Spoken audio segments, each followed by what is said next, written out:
بسم اللہ الرحمن الرحیم۔ السلام علیکم ورحمۃ اللہ وبرکاتہ۔ دوستو، آج کی ویڈیو میں آپ کو بتائیں گے کہ غسل انسان پر کب فرض ہوتا ہے اور غسل کرنے کا مکمل سنت طریقہ کیا ہے۔ تو ویڈیو کو شروع کرنے سے پہلے آپ سے ایک چھوٹی سی گزارش ہے کہ ہمارے چینل اطہر امام آفیشیل کو سبسکرائب کر دیں، ہمیں سپورٹ کریں کیونکہ ہمیں آپ کے سپورٹ کی ضرورت ہے۔ دوستوں، پہلے یہ جاننا ضروری ہے کہ غسل کب فرض ہوتا ہے۔ نمبر 1، اگر جاگتے میں یا سوتے میں منی نکل جائے تو غسل فرض ہو جاتا ہے۔ اس میں مرد اور عورت دونوں شامل ہیں۔ اب منی کسے کہتے ہیں؟ تو رسول اللہ صلی اللہ علیہ وسلم نے فرمایا، الماء من الماء۔ یہ حدیث ہے کہ غسل فرض ہوتا ہے خواہش نفس کے ساتھ جسم سے منی خارج ہونے سے۔ خواہش نفس کے ساتھ جسم سے منی خارج ہونے سے۔ مرد پر غسل کب فرض ہوگا؟ جب اس کے جسم سے شہوت کے ساتھ منی خارج ہو۔ منی کیسا ہوتا ہے؟ تو منی بالکل سفید رنگ کی چیز ہے۔ منی بالکل سفید رنگ کی چیز ہے جس کے نکلنے کے بعد انسان تھوڑا ڈھیلا ہو جاتا ہے، ریلیکس ہو جاتا ہے۔ اور ایک ہوتی ہے مزی۔ مزی وہ ہے جو شہوت کے ساتھ نکلتی ہے۔ یہ منی کے بنسبت تھوڑی پتلی ہوتی ہے، زیادہ گاڑھا نہیں ہوتی۔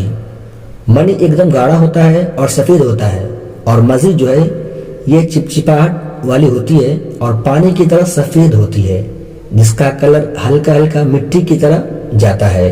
اس کے نکلنے کے بعد انسان کی خواہش ختم نہیں ہوتی، حالانکہ منی کے نکلنے کے بعد انسان کی خواہش ختم ہو جاتی ہے، انسان ریلیکس ہو جاتا ہے، ٹھنڈا ہو جاتا ہے۔ اب آپ منی اور مزی میں فرق سمجھ گئے ہوں گے کہ منی کے نکلنے سے غسل فرض ہو جاتا ہے اور مزی کے نکلنے سے غسل فرض نہیں ہوتا ہے بلکہ وضو ٹوٹ جاتا ہے۔ نمبر 2، صحبت کرنے سے غسل فرض ہو جاتا ہے چاہے منی نکلے یا نہ نکلے۔ نمبر 3، حیض کے ختم ہونے پر عورتوں پر غسل فرض ہو جاتا ہے۔ حیض اس خون کو کہتے ہیں جو عورتوں کو ہر مہینے آتا ہے۔ نمبر 4، نفاس بند ہونے پر عورتوں پر غسل فرض ہو جاتا ہے۔ نفاس اس خون کو کہتے ہیں جو بچے کی پیدائش کے بعد عورتوں کو آتا ہے۔ تو آپ نے یہ سمجھ لیا کہ غسل کب فرض ہوتا ہے اور کب نہیں۔ تو اب جانتے ہیں کہ غسل کرنے کا سنت طریقہ کیا ہے، مکمل طریقہ جانتے ہیں۔ تو دوستو، جب بھی غسل کریں تو باتھ روم میں غسل خانے میں نہانے جائیں تو پہلے بسم اللہ الرحمن الرحیم پڑھیں اور پاک ہونے کی نیت کر لیں، جیسے کہ بسم اللہ الرحمن الرحیم نیت کرتا ہوں میں پاک ہونے کی۔ اب آپ غسل خانے میں نہا رہے ہیں اور دروازہ بند ہے اور اوپر سے چھت ہے تو آپ بنا کپڑے پہنے بھی نہا سکتے ہیں۔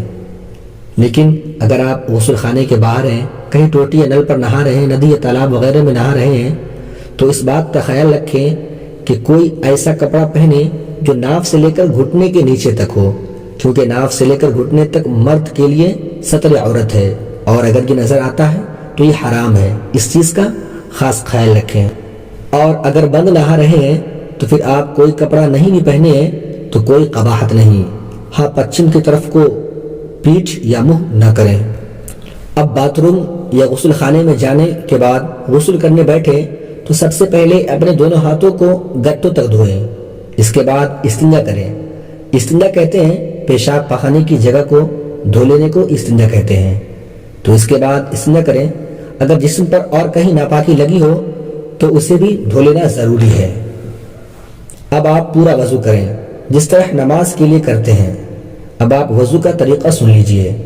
سب سے پہلے اپنے دونوں ہاتھوں کو 3 بار گٹوں تک دھوئیں، اس کے بعد منہ بھر کے 3 بار کلی کریں، اور اگر روزہ نہیں ہے تو غرارہ کر لیں۔ اس کے بعد 3 بار ناک میں پانی چڑھائیں نرم ہڈی تک، اور بائیں ہاتھ کی چھوٹی انگلی سے ناک صاف کریں۔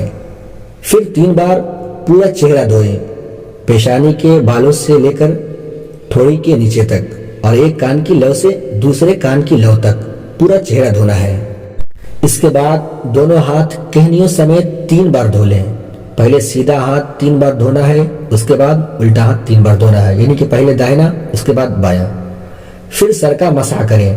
مسح کرنے کا طریقہ یہ ہے کہ پانی سے دونوں ہاتھوں کو تر کر کے سب انگلیاں برابر ملا کر پیشانی کے بالوں پر رکھ کر گدی تک لے جائیں، پھر گدی سے لے کر دونوں ہاتھوں کی ہتھیلیوں کو اس طرح سامنے کی طرف واپس لائیں کہ کانوں سے لے کر سر کے بیچ تک جو حصہ دائیں بائیں سوکھا رہ گیا ہے اس کا مسح ہوتا چلا جائے۔ اس کے ساتھ ہی کانوں کا مسح اس طرح کریں کہ کانوں کے دونوں سوراخوں میں شہادت کی انگلیاں ڈال کر انگوٹھوں سے کانوں کے پچھلے حصے پر مسح کر لیں۔ یہ مسح پورا ہو گیا۔ اب 3 بار دونوں پیروں کو ٹخنوں تک دھو لیں۔ پہلے سیدھا پیر 3 بار دھوئیں، اس کے بعد الٹا پیر 3 بار دھوئیں۔ یہ آپ کا وضو پورا ہو گیا۔ تفصیل سے اس لیے بتایا ہے کہ تاکہ جن کو وضو کرنا نہیں آتا وہ وضو کرنا بھی سیکھ لیں۔ اب میں اپنی بات پھر سے ریپیٹ کرتا ہوں۔ جب آپ غسل خانے میں داخل ہو گئے تو سب سے پہلے دونوں ہاتھوں کو گٹوں تک دھویا، اس کے بعد استنجا کیا، اس کے بعد بتائے گئے طریقے سے وضو کیا۔ اس کے بعد سب سے پہلے آپ اپنے سر پر پانی ڈالیں، پھر دائیں کندھے پر، پھر بائیں کندھے پر پانی ڈالیں۔ اب پورے جسم کو اچھی طرح ملیں، پھر سر پر پانی ڈالیں، پھر دائیں کندھے پر، پھر بائیں کندھے پر پانی ڈالیں، پھر جسم کو ملیں، کوئی جگہ سوکھی نہ رہے۔ پھر تیسری دفعہ سر پر پانی ڈالیں، پھر دائیں کندھے پر، پھر بائیں کندھے پر پانی ڈالیں۔ جسم کا کوئی بھی حصہ بال کے برابر بھی سوکھا نہ رہ جائے ورنہ غسل نہیں ہوگا۔ اس بات کا خاص خیال رکھیں۔ یہاں اب آپ کا غسل ہو گیا۔ اب آپ نماز بھی پڑھ سکتے ہیں۔ نماز کے بعد الگ سے وضو کرنے کی ضرورت نہیں ہے، غسل کرنے میں وضو بھی ہو جاتا ہے۔ اور جو لوگ غسل کرنے میں پورا وضو نہیں کرتے ہیں، صرف 3 بار کلی کر کے 3 بار ناک میں پانی ڈال کر بتائے گئے طریقے سے نہا لیتے ہیں تو غسل ان کا بھی ہو جاتا ہے، اس لیے کہ غسل میں 3 فرائض ہیں: کلی کرنا، ناک میں پانی ڈالنا اور پورے بدن پر پانی بہانا۔ تو غسل ان کا بھی ہو جاتا ہے مگر ان کو سنت کا ثواب نہیں ملتا۔ امید کرتا ہوں آپ کو بتائی گئی باتیں اچھی طرح سمجھ میں آ گئی ہوں گی۔